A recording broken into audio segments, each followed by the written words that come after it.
Hello dear friends, subscribers and guests on my channel. In this video I want to show and tell you how to change text message sound on iPhone. Please put your like, subscribe to my channel, share this video with your friends and let's get started.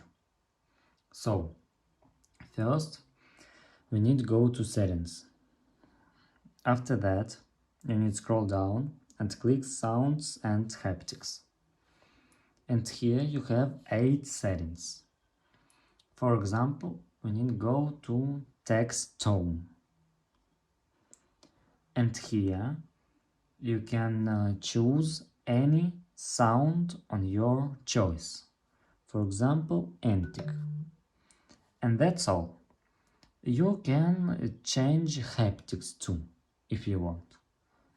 Please, if you enjoy this video, put your like, subscribe to my channel, share this video with your friends and write good comments.